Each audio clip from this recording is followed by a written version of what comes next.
Pirates are going to be very authentic and have the fear and the loathing that you want them to have, and yet you're going to have a lot of humor with that. So that's why we have gore.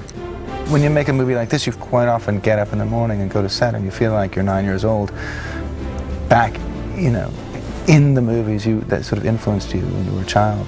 God, let's try that again. Not only are the sets vast and huge and everything, but when you fly out to the Caribbean and you see a whole bay built up to be Port Royal with, you know, 4 or 5 huge tall ships in the harbour and hundreds of extras running around in uniform, and, you know, the undertaking was so big.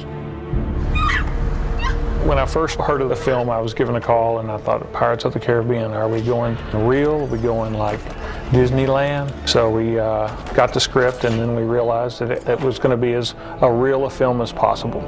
As soon as you start doing research, you find out all of this wonderful stuff about what really happened. You immediately say Caribbean pirates, and then you start pulling up everything and you see, you know, photos, and then you go from there, and then you say, well, if he looks like this, then he has to come from this, and his boat would look like this.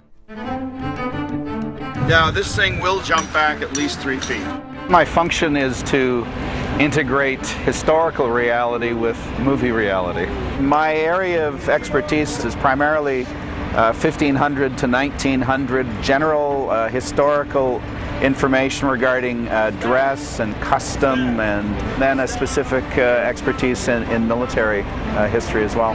It goes on the thumb of the gun captain, so that's the prop. I spoke to props early on about all the appropriate types of swords and weapons. We have 2 types of swords principally, the short swords that you'd refer to as cutlasses, and what are called small swords, the long straight-bladed civilian and officers type swords. We have pistols, we have blunderbusses, which are like short firearms, carbines, and long muskets. Pirate's best friend. All the period pieces we pretty much built from scratch. Built over 72 cannons, 4 different sizes. All the carriages for the cannons, all the metalwork for them. Last time you left me a pistol with 1 shot. With Paris, you're right. Where is Jack's pistol? Jack's pistol was very important. Gore wanted a real pistol from the 1700s. So we started doing some shopping. He wanted the silver inlay to be the real stuff from the mid-18th century. The guns that we bought from a dealer in Connecticut, they were made in London by a fellow named Perry in 1760. Okay, let's go. Shooters, you ready? And then we did a rental with the other pistols through a company in Los Angeles. Their reproductions. Our torment is near an end! Yeah! The biggest set and one of the bigger challenges would be the treasure cave. And just trying to get the sort of quantity that Gore was looking for. This is a huge treasure. You know, these guys have been dumping this stuff here for years. We have the main treasure chest that we built specifically, and then we have the 882 pieces of Aztec gold, which are a different gold. And there was, like, I would say in the neighborhood of a couple of 100,000 gold coins that we put in there.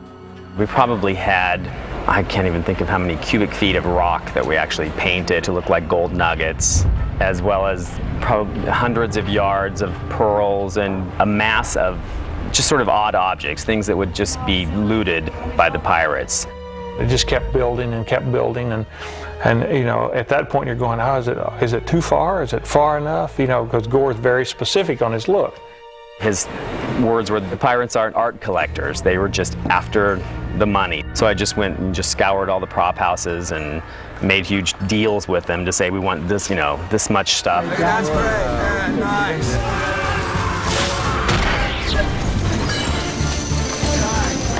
Excellent.